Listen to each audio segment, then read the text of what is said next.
हरे कृष्णा। हम लोग षड गोस्वामी पुस्तक में से चर्चा कर रहे हैं। हम इसमें श्री सनातन गोस्वामी के चरित्र के विषय में चर्चा कर रहे हैं। इससे पहले कि हम ये चर्चा शुरू करें, कृपया आप सब लोग मेरे पीछे ये मंगलाचरण पढ़ लीजिए।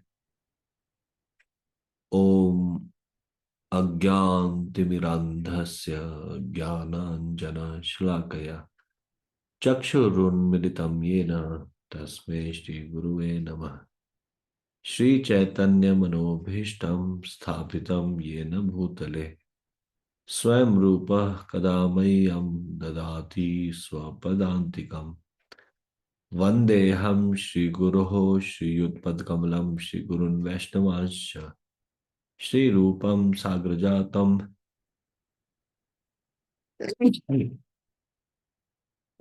सहगण रघुनाथान्वितं तं सजीवं साद्वैतं सावधूतं परिजन सहितं कृष्ण चैतन्य देवम् श्री राधा कृष्ण पादान सहगण ललिता श्री विशाखान्विताश्च। हे कृष्ण करुणा सिंधु दीनबंधो जगतपते गोपेश गोपिका कांत राधा कांत नमोस्तुते। तप्त कांचन गौरांगी राधे वृंदावनेश्वरी विश्वानुसुते देवी प्रणमामि हरिप्रिये। वाञ्छाकल्पतरुभ्यश्च कृपा सिन्धुभ्यैव च पतितानां पावनेभ्यो वैष्णवेभ्यो नमो नमः। जय श्री कृष्ण चैतन्य प्रभु नित्यानंद श्री अद्वैत गदाधर शिवासादि गौर भक्तवृंद। हरे कृष्णा कृष्णा कृष्णा हरे हरे, हरे राम राम राम हरे हरे।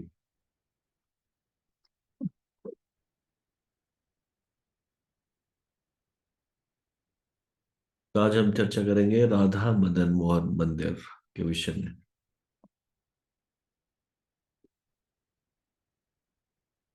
मदन मोहन का अर्थ है कृष्ण जिनकी अवर्णनीय सुंदरता कामदेव को भी आकर्षित कर लेती है। सनातन गोस्वामी संबंधाचार्य हैं जो हमें कृष्ण और उनके विग्रह मदन मोहन के साथ हमारे उचित संबंधों का ज्ञान देते हैं और हमें भौतिक इंद्रिय तृप्ति कामदेव के प्रति हमारे आकर्षण को दूर करने और भक्तिमय सेवा पर हमारे मन को केंद्रित करने में सहायता करते हैं।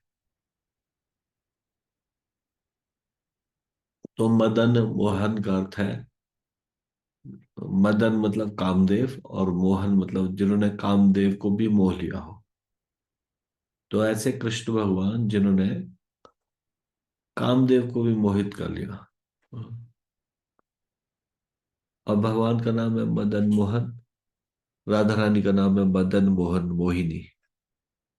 यानी कि मदन मोहन जिन्होंने कामदेव को भी मोहित कर लिया, उनको भी मोहित करने वाली वो है राधा रानी। तो राधा मदन मोहन मंदिर की स्थापना 1580 में की गई। यह मंदिर यमुना के निकट स्थित 50 फीट ऊंची पहाड़ी पर 60 फीट ऊंचा है। मंदिर के एक और सनातन गोस्वामी की भजन कुटीर ज्ञान का स्थान है। वहां मीठे पानी का एक कुआं भी है जिसका सनातन गोस्वामी प्रयोग किया करते थे। निकट ही सनातन गोस्वामी की समाधि है जिसके एक और भगवान चैतन्य के दो पार्षदों चंद्रशेखर आचार्य और तपन मिश्र की पुष्प समाधियां हैं। सनातन गोस्वामी की समाधि के पीछे एक ग्रंथ समाधि है जिसमें गोस्वामियों की कुछ मूल पांडुलिपियों लिपियों को समाविष्ट किया गया है।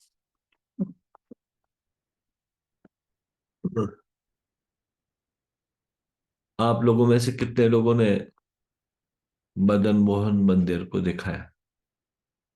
हाँ? मदन मोहन मंदिर देखा आपने?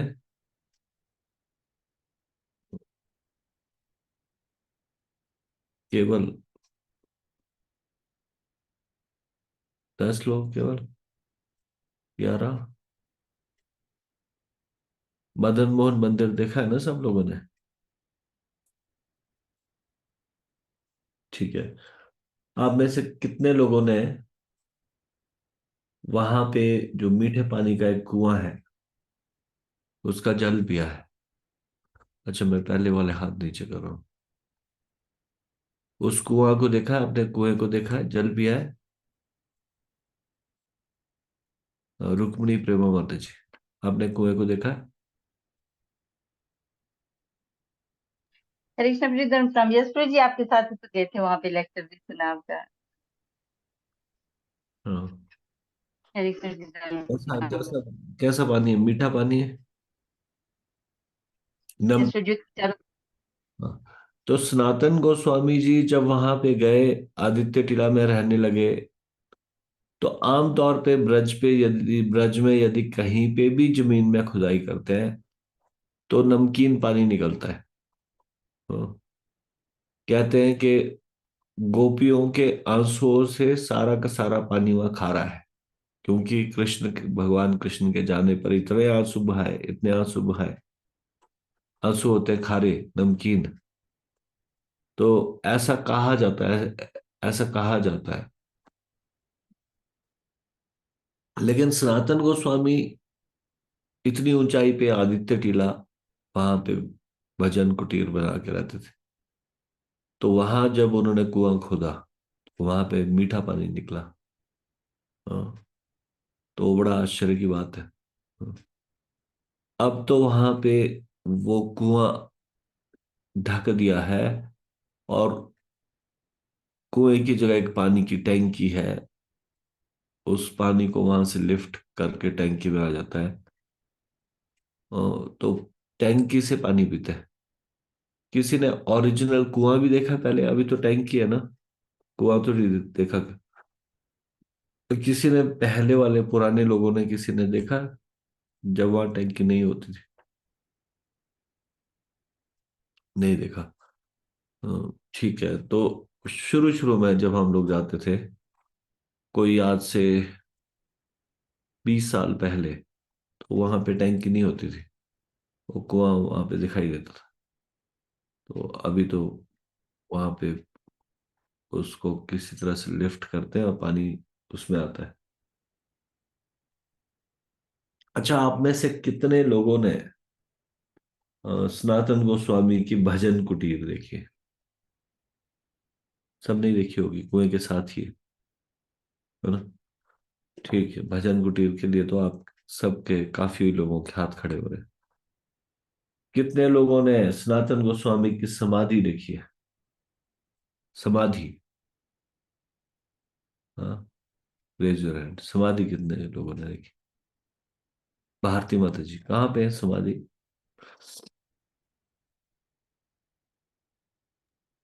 हरे कृष्ण प्रिय धर्म प्रणाम।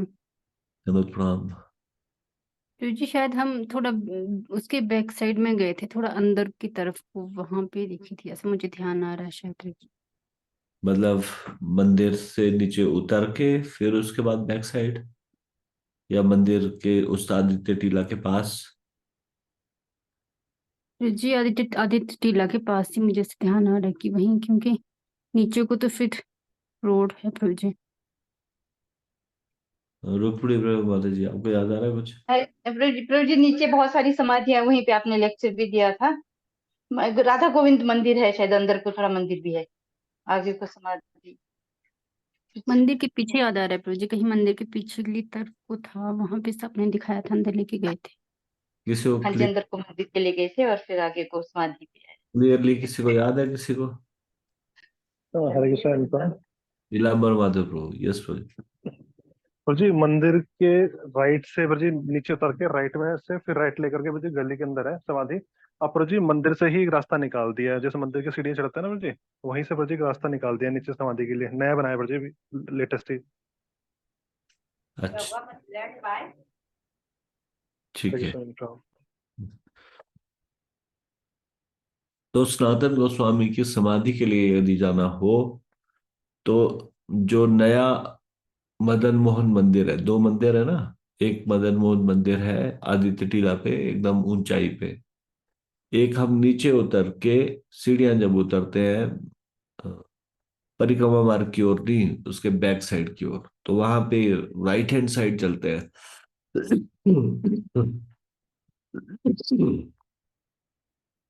तो वहां पे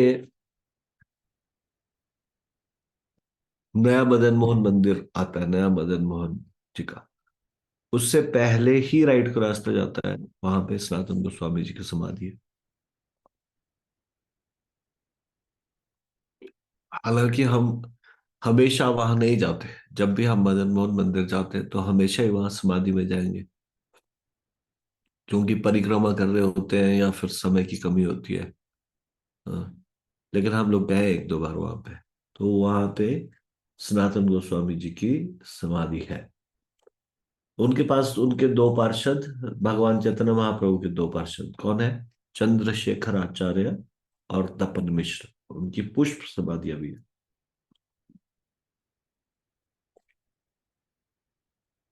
और फिर ग्रंथ समाधियां भी है।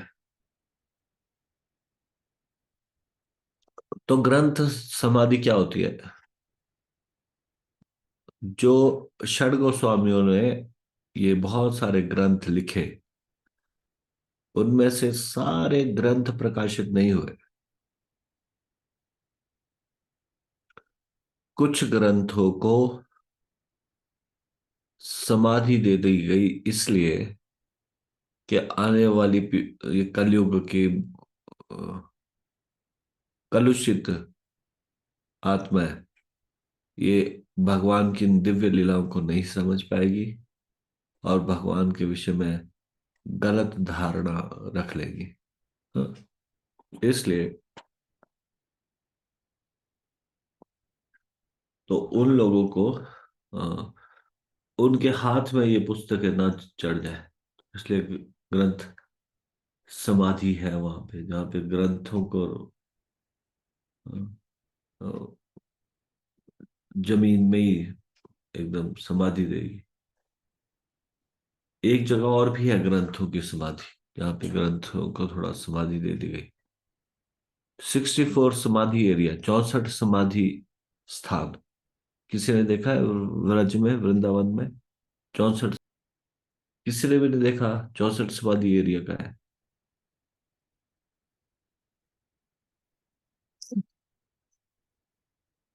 जो पुराने भक्त है शिमला के, उनको तो मैं लेके गया हूँ वहां पे।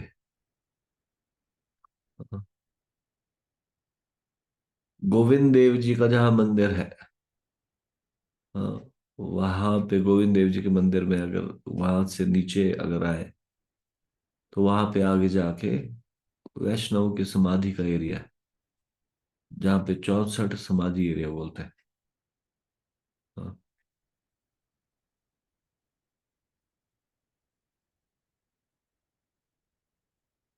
64 समाधि एरिया किसी ने नहीं देखा? मैं तो लेके गया हूँ पहले एक बार। अ, गोविंद देव जी मंदिर गए हो आप लोग? वहां पे जब गोविंद देव जी मंदिर जाते हैं तो अ, सिंह और हनुमान जी भी आते हैं, है ना? आते हैं ना? और वहां पे साउथ इंडिया, एक साउथ इंडियन मंदिर भी है, रंग क्या बोलते हैं, रंग जी का मंदिर होता है। रंगनाथ जी की। हरे कृष्ण को भी दंडवत प्रणाम कीजिए। हाँ, तो वहीं पे ये अ, वाला मंदिर भी है।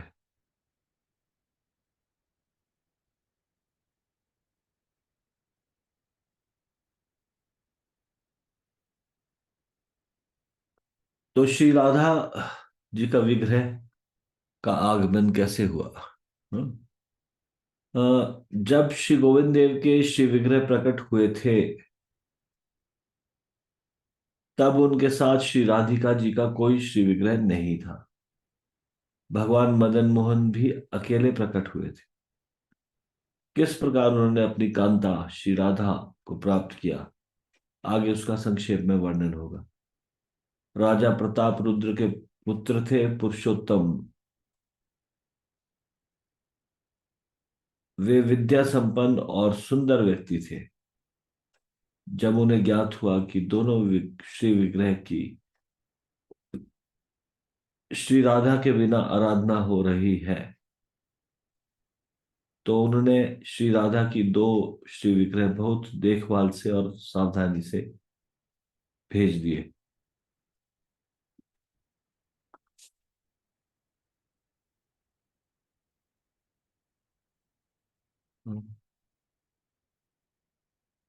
भक्ति रत्नाकर में लिखा है, वृंदावन निकट आइला के थो दिने, शुनि सबे परमानंदित वृंदावने, सेवाधिकारी प्रति मदन मोहन, स्वप्ने छले भंगिते कहे हर्ष मन, पठाइला दुई मूर्ति श्री राधिका भाणे, राधिका ललिता दोहे यह नहीं जाने, आगुसरी शीघ्र तुम्ही दोहारे आनह, छोट श्री राधिका मोर वामे ते राखह, बड़ ललिताए राखो अमर दक्षिणे, इहा शुनि अधिकारी चले से ही क्षणे।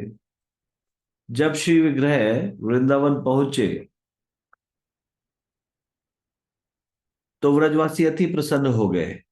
श्री मदन मोहन ने प्रसन्नता पूर्वक अपने पुजारी से एक स्वपन में कहा, श्री राधा रानी के दो श्री विग्रह भेजे गए हैं, परंतु भेजने वाला वास्तव में यह नहीं जानता कि एक श्री राधा रानी है और दूसरी श्री ललिता सखी। बिना विलंब किए जाओ और दोनों श्री विग्रह को ले आओ। छोटे श्री विग्रह श्री राधा रानी है तो उन्हें बाईं ओर स्थापित करो, और बड़े वाली श्री ललिता है तो उन्हें दाईं ओर स्थापित करो। प्रभु के निर्देश सुनते ही पुजारी ने प्रस्थान किया।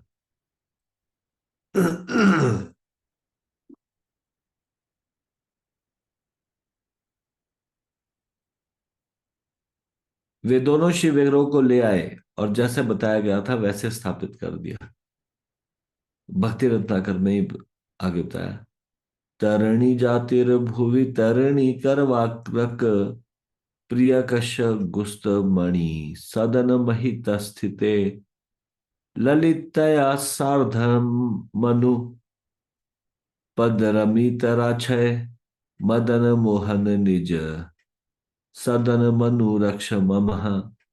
श्री विश्वनाथ चक्रवर्ती ने अपने ग्रंथ स्तव माला लहरी में कहा है, हे मदन गोपाल, तुम यमुना के तट पर कदम्ब वृक्ष की छाया के नीचे स्थित रत्न मंडित मंदिर में वास कर रहे हो।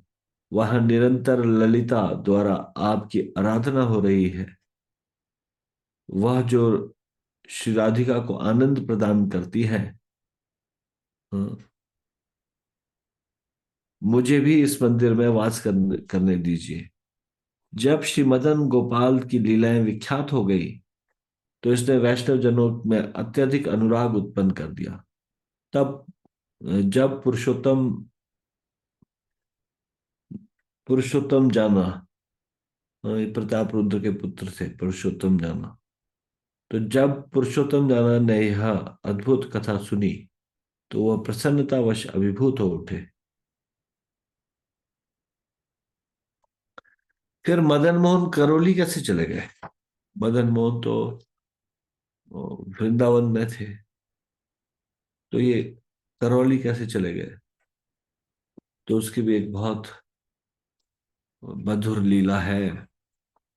ऐसा माना जाता है कि यही वह विग्रह है जो श्री अद्वैत आचार्य द्वारा सेवित था।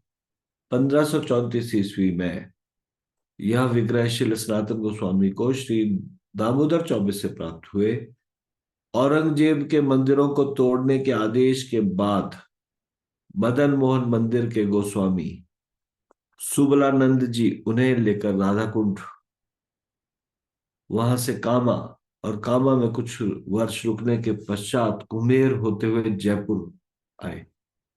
हाँ, कौन? मदन मोहन मंदिर के गोस्वामी सुबलानंद जी। यहां जयपुर में मदन मोहन जी का मंदिर चौड़े रास्ते सवाई मानसिंह हाईवे के बीचों बीच जड़ियों के रास्ते की नुक्कड़ पर अब मदन गोपाल जी के मंदिर के नाम से विख्यात है। और यहाँ के गौड़ीय वैष्णवों के मंदिरों में यही एकमात्र मंदिर है जो शिखरांत है।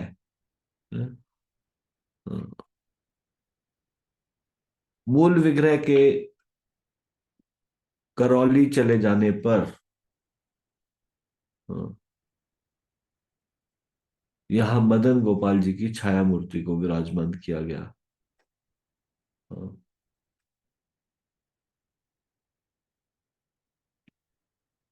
जिनकी सेवा पूजा अद्यावधि गौड़ीय पद्धति के अनुसार चलती आ रही है। मदन मोहन विग्रह को भी पहले मदन गोपाल के नाम से ही जाना जाता था। जयपुर के राजा अपने महल में सब परिवार उनकी सेवा किया करते थे।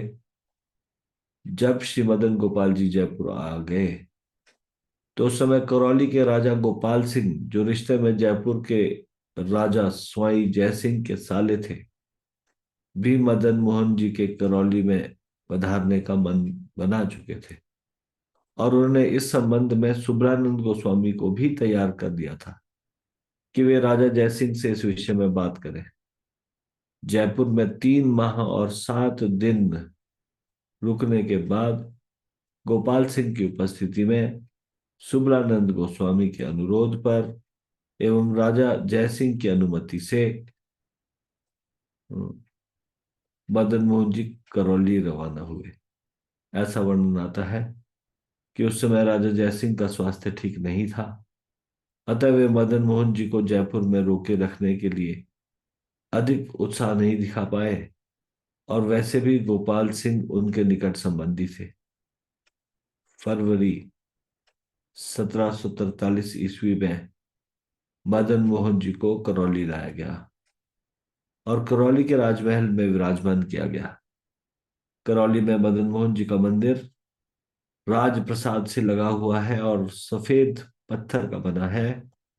इस मंदिर के ऊपर भी कोई शिखर नहीं है, परंतु यह गोविंद देव के मंदिर की भांति विशाल एवं भव्य है।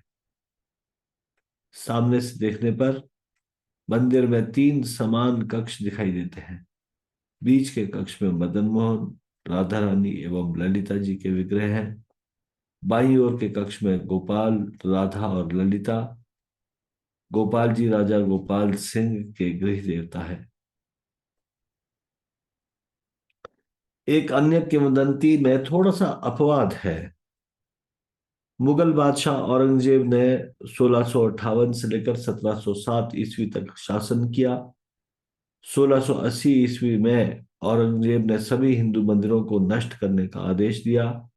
यह सोचकर कि यवन वृंदावन के मंदिर नष्ट करेंगे, जयपुर के राजा जयसिंह को उनकी सेवा के दौरान भागवत प्रेरणा ने इसकी रक्षा के लिए भेजा था और जयपुर के राजा सवाई जयसिंह द्वितीय के शासनकाल के दौरान 1700 से लेकर 1743 ईस्वी के दौरान श्री राधा मदन मोहन ने जयपुर को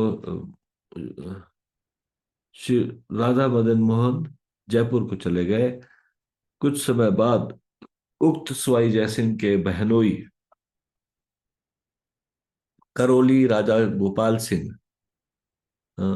1724 से लेकर 1757 ईस्वी तक ये श्री राधा मदन मोहन को अपनी राजधानी करौली ले आए। गोपाल सिंह के गुरुदेव श्री सुबल दास जी थे। कुछ समय बाद जब सुबल दास जी ने अपना शरीर छोड़ा तो उनके शिष्य श्री कृष्ण चरण दास को इन श्री राधा मदन मोहन की सेवाएं प्राप्त हुई। इसी समय से अखंड सेवा वंशावली का प्रारंभ हुआ। बाद में श्री वृंदावन में द्वादश आदित्य टीले पर पुनः श्री राधा मदन मोहन की नई मूर्ति स्थापित की गई और सेवा पूजा का आयोजन किया गया।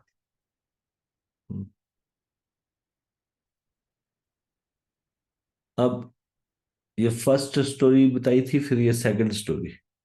अब थर्ड स्टोरी भी एक किंवदंती यह भी है कि श्री राधा मदन मोहन के विग्रह जयपुर जाने के पश्चात वहां के राजा अपने परिवार के साथ पूर्ण समर्पण के साथ उनकी सेवा करने लगे। कालांतर में जब उनकी बेटी का विवाह करौली के राजकुमार के साथ हुआ, तब बेटी ने कहा, हे पिताजी, मैं अपने साथ मदन मोहन जी को भी ले जाऊंगी, जो मुझे प्राणों से भी अत्यधिक प्रिय है। परंतु राजा इस बात के लिए सहमत नहीं हुए, क्योंकि राजा भी भगवान मदन मोहन से अत्यधिक प्रेम करते थे। उनकी सेवा ही राजा का सर्वस्व था। उन्होंने अपने बेटी को कहा, यदि आप मदन मोहन जी को अपने साथ ले जाना चाहती हो तो एक कार्य करना पड़ेगा। कल हम कृष्ण के अन्य विग्रहों के समेत मदन मोहन जी का विग्रह भी रखेंगे और आपकी आंखों में कपड़ा बांधा जाएगा। आपको अपने मदन मोहन को ढूंढना है। यदि आप सफल हो गई तो अपने साथ उन्हें ले जा सकती हो। यह सुनकर राजकुमारी चिंतित हो गई। संपूर्ण रात्रि वह क्रंदन करती रही। मदन मोहन जी के श्री चरणों में प्रार्थना अर्पित करते हुए याचना करने लगी, हे प्रभु, आप ही मेरे प्राणनाथ हो। आपको मेरे साथ चलना होगा। यदि आप नहीं आएंगे तो मैं अपने प्राणों को त्याग दूंगी। भगवान मदन मोहन उनके प्रेम और निष्ठा से द्रवित हो गए। उन्होंने राजकुमारी को कहा कि जब तुम्हारी आंखों में कपड़ा बांधा जाएगा तो तुम सभी विग्रहों को हाथ लगाते हो जब मेरे पास पहुंचोगे तो मैं अपने हाथ की एक उंगली को ऊपर उठा दूंगा और मेरा स्पर्श करके तुम तुरंत समझ जाना कि यह मैं हूं। यह आदेश सुनकर राजकुमारी आनंदित हो गई और दूसरे दिन की परीक्षा के लिए तत्पर हो गई। दूसरे दिन कई सारे लोग एकत्रित हो गए थे। कई सारे कृष्ण के विग्रह रखे जा रहे थे और मदन मोहन को भी उनके बीच रखा था। राजकुमारी की आंखों में कपड़ा बांधा गया। राजकुमारी के हृदय में आनंद और भय दोनों एक साथ प्रकट हो रहे थे। राजकुमारी अलग अलग कृष्ण के विग्रह को स्पर्श करते हुए जैसे जैसे आगे बढ़ी, वह एक विग्रह के पास पहुंची। उनके हृदय में यह आभास हो गया कि यही मेरे मदन मोहन देव है। जैसे ही राजकुमारी ने जैसे ही हाथों का स्पर्श किया, मदन मोहन ने अपनी उंगली ऊपर उठाई और राजकुमारी समझ गई कि यही मेरे प्रभु श्री मदन मोहन देव है। तत्क्षण उन्होंने मदन मोहन के नाम का जय घोष किया और अंततः वह परम भगवान को अपने साथ लेकर करौली आ गई। तब से करौली में भगवान की आराधना सुव्यवस्थित रूप से हो रही है। तो आप में से कितने लोगों ने ये स्टोरी पहले सुनी है कि राजकुमारी को परीक्षण के लिए कहा गया और उन्होंने परीक्षण किया और फिर उन्होंने पहचान लिया कि मदन मोहन जी की मूर्ति कौन सी है। हम्म? सिर्फ एक एक डिवोटी ने सुना है और अन्य नहीं सुना। हाँ, तीन भक्तों ने सुना है। हाँ, नित्य किशोरी माता जी, सीता सेवा माता जी और नीलांबर माधव। ओ जी, सीता सेवा माता जी, आपने क्या सुना? यही प्रभु जी स्टोरी आपने पहले भी सुनाई है तो। ठीक है।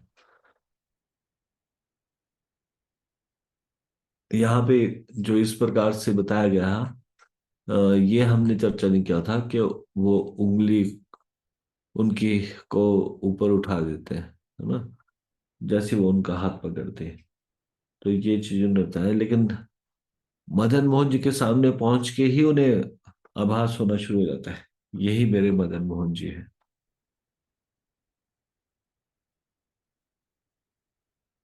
तो सनातन गोस्वामी के स्वप्न में महाप्रभु आए, तो इसके बारे में ये बताया गया है। अभी मदन मोहन जी की चर्चा समाप्त होके अब सनातन गोस्वामी के विषय में हम चर्चा कर रहे थे। तो श्री चैतन्य महाप्रभु के आदेश पर श्री सनातन गोस्वामी वृंदावन में रहने के लिए आए। जब श्री सनातन गोस्वामी ने सुना कि श्री चैतन्य महाप्रभु आएंगे, तो उन्होंने उनके रहने के लिए एक निर्जन स्थान का प्रबंध किया। श्री सनातन गोस्वामी की उत्कंठा को जानकर गौर हरि ने स्थान पर स्वप्न में उन्हें दर्शन दिए। भक्ति रत्नाकर में लिखा है, बसिया छेन गौर चंद्र दिव्या सने, सनातन लोटाइया पड़ीला चरणे, सनातन प्रभु करी दृढ़ आलिंगन, सर्वमते संतोषिया हैला दर्शन।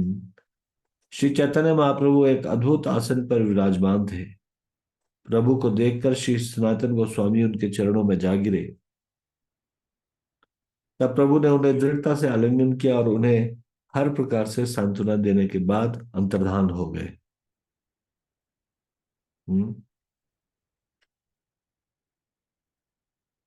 सनातन गोस्वामी की उत्कंठा को जानकर गौर हरि ने क्या किया, उस स्थान पर उनको दर्शन दिए।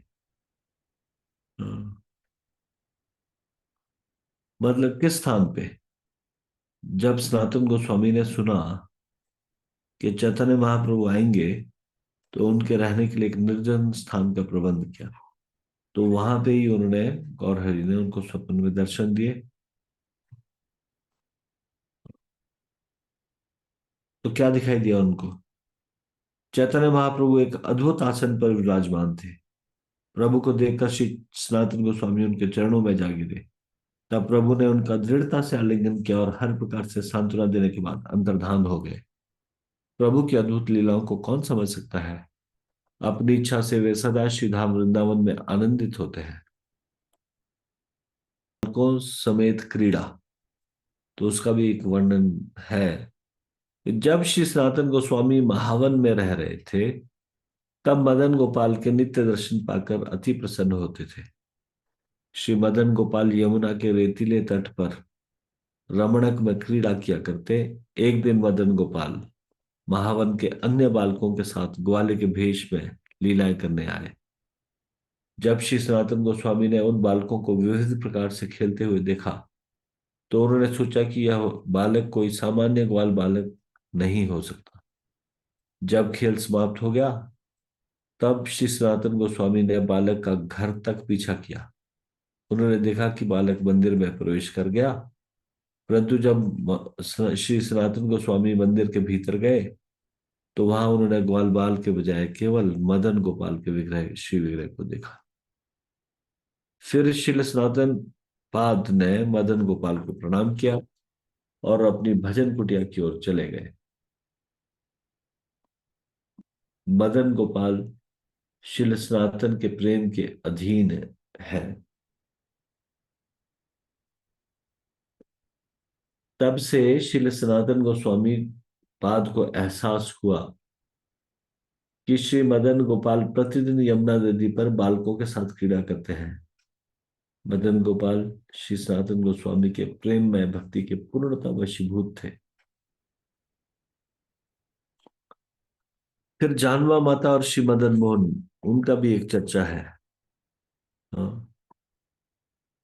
एक दिन जानवा माता मदन मोहन के दर्शन करने गई और विग्रह का सौंदर्य देखकर अभिभूत हो गई। उनकी तिरछी भौहें कामदेव के बाणों के समान प्रतीत हो रही थी। फिर वे विचार करने लगे कि कृष्ण के सौंदर्य को ग्रहण लगा था क्योंकि इनकी बाईं ओर श्री राधा नहीं खड़ी थी। मदन मोहन के अतिरिक्त उनके मन को कोई भी नहीं जान सकता था। उस रात उनके स्वप्न में मदन मोहन आए और मुस्कुराते हुए कहा, जानवा आप क्या सोचती है? अभी अपने घर जाओ और फलतः आपकी समस्त अभिलाषाएं पूर्ण होगी। वहां आप राधिका के एक विग्रह की व्यवस्था कर सकती है और उन्हें मेरे पास भेज देना। केवल तभी आपकी अभिलाषाएं पूर्ण होगी। इस प्रकार की अभिलाषा करने के कारण ग्लानि मत करना। मेरी भी अभिलाषा है कि मेरे साथ श्री राधा हो। मैं आपकी प्रतीक्षा करूंगा। निद्रा के टूटने पर ठाकुरानी चिंतित हो गई कि वह किस प्रकार भगवान के आदेश का पालन करेगी। फिर भी उन्होंने अपने स्वप्न के विषय में किसी को नहीं बताया। एक दिन उन्होंने सभी गोस्वामियों के समक्ष घोषणा की कि उन्होंने वृंदावन से अपने देश लौटने का निर्णय किया है। इस निर्णय से सभी दुखी हो गए। ठाकुरानी मदन मोहन मंदिर गई और उनसे जाने की अनुमति मांगी। जैसे ही उन्होंने अपनी प्रार्थनाएं पूर्ण की, मदन मोहन का हाथ टूटकर गिर गया। पुजारी ने वह हाथ ठाकुरानी को दे दिया, जिसे उन्होंने प्रसन्नतापूर्वक अपने गले में पहन लिया। उन्होंने बारंबार मदन मोहन से प्रार्थना की कि मदन मोहन उन्हें लौटकर आने पर अपने चरण कमल की पूजा अर्चन की सेवा प्रदान करें। फिर ऐसा कहा जाता है कि श्री चैतन्य चरितमृत श्री मदन मोहन जी के द्वारा लिखवाया गया।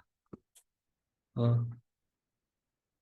कृष्णदास कविराज गोस्वामी श्री चैतन्य चरितमृत में कहते हैं, वृंदावन नामक स्थल, महान तीर्थ स्थल में कल्प वृक्ष के नीचे रत्नों से जड़ित एक सुनहला सिंहासन है। उस सिंहासन पर नंद महाराज के पुत्र श्री गोविंद देव विराजमान है, जो दिव्य कामदेव है।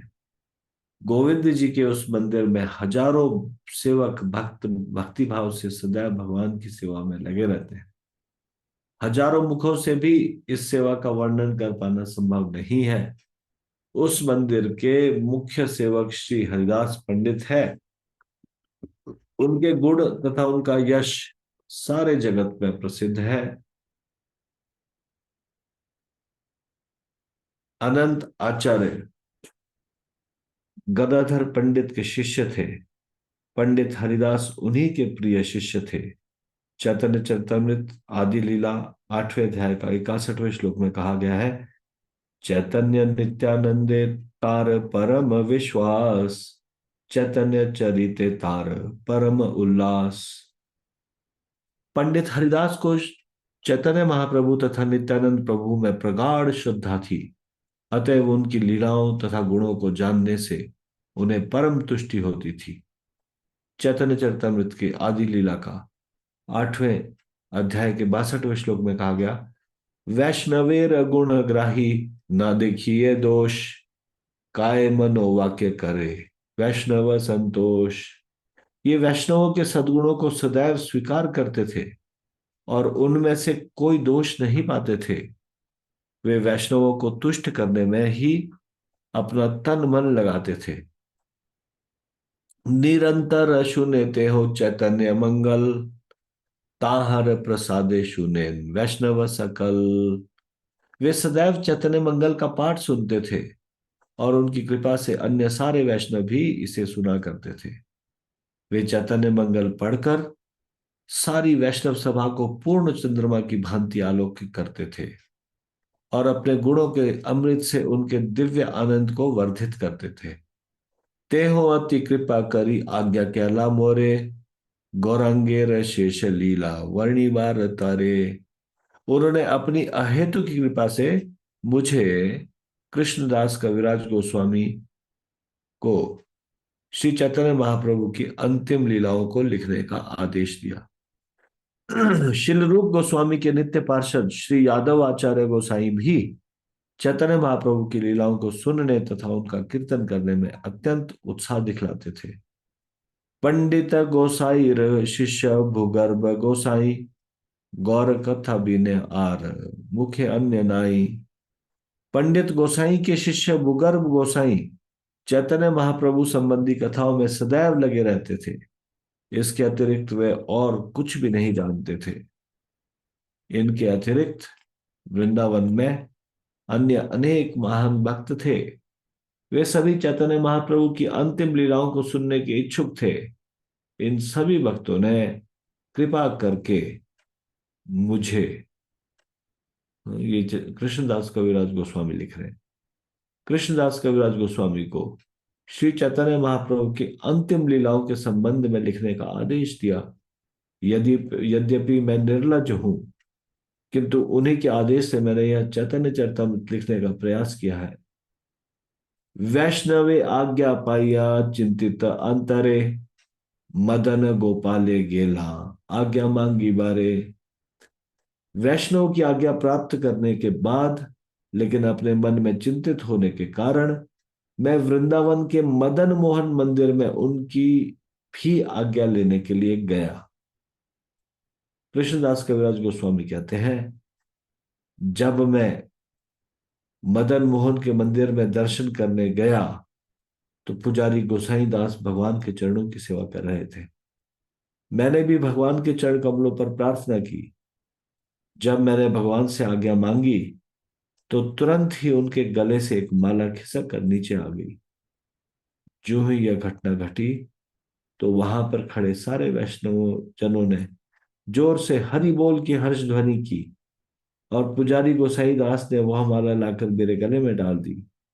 इस माला को भगवान के आदेश के रूप में पाकर मैं अत्यंत प्रसन्न हुआ और तुरंत ही मैंने वहीं पर यह ग्रंथ लिखना प्रारंभ कर दिया। ए ग्रंथ लिखा है मोरे मदन मोहन, अमर लिखन ये न शुकेर पठन। वास्तव में श्री चैतन्य चरितमृत मेरा लिखा हुआ नहीं है, अपितु श्री मदन मोहन द्वारा लिखाया गया है। मेरा लिखना तो तोते जैसा दोहराना पुनरावृत्ति है। से लिखी मदन गोपाल जे लिखाया, काष्ठेर पुतली जे न कुह के नचाया। जिस प्रकार जादूगर को कठपुतली को नचाता है, उसी प्रकार मदन गोपाल मुझे जो जो आदेश देते हैं मैं वही लिखता हूं। कुलाधिदेवता मोर मदन मोहन, यार सेवक रघुनाथ रूप सनातन। मैं मदन मोहन को अपने कुल देवता के रूप में स्वीकार करता हूं, जिनकी उपासना करने वालों में रघुनाथ दास गोस्वामी, श्री रूप गोस्वामी तथा सनातन गोस्वामी शामिल है। तो यहां पे हम देखते हैं किस प्रकार से भगवान अपनी सहमति जताते हैं उनके गले से हार गिरने पर। क्या आपको कोई शास्त्रों से कोई ऐसी घटना याद है? मेरा आप लोगों से प्रश्न है, क्या आप लोगों को शास्त्रों से कोई ऐसी घटना याद है जिसमें से अपने गले से माला गिराकर भगवान ने कृपा दर्शाई हो? किसी कोई ऐसी घटना आपको याद आ रही है जिसमें भगवान ने अपने गले से माला गिराकर कृपा दर्शाई हो? जैसे यहाँ पे हमने पढ़ा कि कृष्णदास कविराज जी जब वहां पे प्रार्थना कर रहे थे तब वो एक माला गिरी उनके गले से। और भी इस प्रकार से और कोई शास्त्रों से ऐसी कोई घटना? हाँ, काफी सारे लोगों ने हाथ खड़ा किया। सबसे पहले नित्य किशोरी माता जी। यस माता जी, बताइए। हरे कृष्ण प्रभु जी, दंडवत प्रणाम। प्रभु जी, भक्ति सिद्धांत सरस्वती ठाकुर जी, शायद वो 3 महीने के थे। उनके घर के आगे रथ, जगन्नाथ जी की रथ यात्रा का रथ अटक गया था। तब वो जब बाहर दर्शन करने के लिए लेकर आई उनकी माता, तब वो जगन्नाथ जी का हार उनके उस पे गले में पड़ गया था। हरे कृष्ण। हाँ हाँ। तो उन्होंने अपने पुत्र विमला प्रसाद को भगवान के चरणों में रखा। जैसे ही उन्होंने भगवान के चरणों में रखा, जगन्नाथ जी के चरणों में, तो जगन्नाथ जी के गले से माला गिरी उनके ऊपर। हाँ जी, ठीक है। अभी भी कुछ लोगों के हाथ खड़े हैं। विराट प्रभु, राहत प्रभु, कुछ और एग्जाम्पल है आपके पास? सच्ची माता सेविका, नहीं प्रभु जी, यही यही वाला एग्जाम्पल था। शक्ति हरे माता, कृष्णा प्रभु जी, धन्यवाद प्रणाम। या परिजात सुदेवी माता जी? हरे कृष्णा प्रभु जी, हरे दंडवत कृष्णा। प्रणाम। यस माता जी, बताइए। प्रभु जी, एक बार गोविंद देव जी की भी विग्रह से एक बार माला गिरी थी किसी भक्त के ऊपर, मुझे याद नहीं आ रहा पूरा तरह। कोई ग्रंथ लिखना था उन्होंने तो उन्होंने आशीर्वाद लिया तो माला गिरी थी उनके ऊपर। हाँ, आपको एग्जैक्टली बताना होगा। सॉरी मुझे याद नहीं आ रहा। हरे कृष्णा प्रभु जी, दंडवत प्रणाम। ठीक है। तो ऐसा ऐसा माना जाता है भगवान कभी, कई बार ऐसा होगा कि सारे लोग मंगल आरती दर्शन कर रहे होंगे और कई बार सब लोगों को नजर नहीं आएगा, लेकिन कुछ विशेष भक्तों को ये बात नजर आएगी कि भगवान का फूल गिरा या फिर भगवान का बाला कुछ गिरे, तो ये एक तरह से इंडिकेशन माना जाता है कि ये भगवान की तरफ से स्वीकृति है जो भी प्रार्थना की जा रही है। ठीक है, तो यहाँ पे ये बताया गया, श्रील सनातन गोस्वामी के शिष्यगण की सूची दी गई। कौन है उनके शिष्यगण? एक श्री कृष्णदास ब्रह्मचारी, जो कि श्री मदन मोहन के सेवक थे। फिर एक उनके शिष्य थे श्री जीवन ठाकुर। तो ये कौन थे? पारस पत्थर ग्रहण करने वाला ब्राह्मण। पारस पत्थर वाली स्टोरी मालूम है? जब कोई एक ब्राह्मण उनके पास आया, उनको भगवान ने कहा कि मेरा प्रिय भक्त सनातन गोस्वामी, उनके पास पारस पत्थर है, तो यदि तुम्हें धनवान बनना है तो तुम उनके पास जाओ। और जब सनातन गोस्वामी के पास आया तो उन्होंने कहा कि अच्छा, पारस मणि चाहिए, तो वो तो सामने कूड़े कूड़े के ढेर में पड़ी है। वो बड़े आश्चर्यचकित हुए। पारस मणि जिसको छूने से कुछ भी सोना बन जाता है, ये पारस पत्थर कूड़े के स्थान में रखा है। तो उन्होंने पूछा, तो उन्होंने सोचा कि जरूर इनके पास कुछ और भी बहुमूल्य वस्तु है। तो उन्होंने कहा कि क्या आपके पास इससे भी ज्यादा कोई बहुमूल्य वस्तु है, या आपने कूड़े के बीच में क्यों रखा है? तो उन्होंने बोला, हाँ, इससे भी बहुमूल्य वस्तु है, क्या तुम्हें वो चाहिए? तो उन्होंने कहा, हाँ, सच में मैं चाहता हूँ इससे भी बहुमूल्य वस्तु प्राप्त करना। तो उन्होंने कहा कि ये पारस पत्थर को तुम्हें फेंकना होगा नदी में। हाँ, जब तुम इसको नदी में फेंक के आओगे, तब मैं तुम्हें इससे भी बहुमूल्य वस्तु बताऊंगा। तो इस लालच से कि और कुछ धन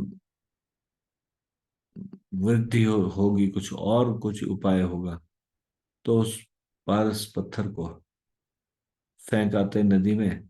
और जब वापस आते हैं, फिर वो उनको बोलते हैं कि इससे भी बहुत मूल्य है ये भगवान नाम, हरे कृष्ण महामंत्र। और इस प्रकार से उनको ये हरे कृष्ण महामंत्र, भगवान नाम प्रदान करते हैं। तो ये थे श्री जीवन ठाकुर। फिर उसके बाद एक और शिष्य थे, श्री गोपाल मिश्र। तो ये सनातन गोस्वामी के पूर्वाश्रम के पुजारी के पुत्र थे, उन्होंने उनसे दीक्षा ली। फिर एक उड़ीसा के प्रमुख भक्त कवि थे श्री अच्युत दास, उन्होंने भी सनातन गोस्वामी से दीक्षा ली। फिर मदन मोहन मंदिर के निर्माता श्री कृष्णदास कपूर, उन्होंने भी सनातन गोस्वामी से दीक्षा ली। और फिर एक श्री सूरदास मदन मोहन, उनका असली नाम सूरध्वज था। सम्राट अकबर के शासन काल के दौरान संडीले नामक स्थान के सूबेदार थे। उन्होंने देखा कि गुड़ बहुत अच्छा था, उन्होंने बहुत पैसा खर्च किया और वृंदावन में मदन मोहन की सेवा के लिए गुड़ की एक गाड़ी भेजी। कहा जाता है कि जब श्री वृंदावन में रात को गुड़ आया, तो श्री मदन मोहन ने पुजारी को स्वप्न दिया और उस रात मालपुआ खाया। प्रसाद भी एक पात्र में सूरदास के पास पहुंच गया, तो भगवान को बहुत प्रिय थे श्री सूरदास मदन मोहन। ये भी सनातन गोस्वामी जी के शिष्य हुए। तो यहाँ पे एक और चर्चा आगे है, जगदानंद जी का निमंत्रण। हाँ, ये जगदानंद जी का जो निमंत्रण है, हाँ, इसके विषय में हम विस्तार से चर्चा करेंगे कल। आज हम इसको यहीं पे विराम देंगे।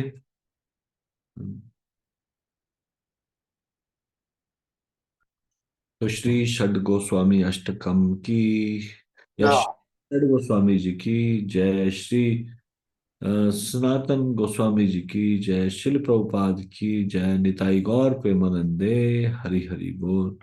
आप सब लोगों का बहुत बहुत धन्यवाद। हरे कृष्णा। हरे कृष्ण। हरे कृष्णा।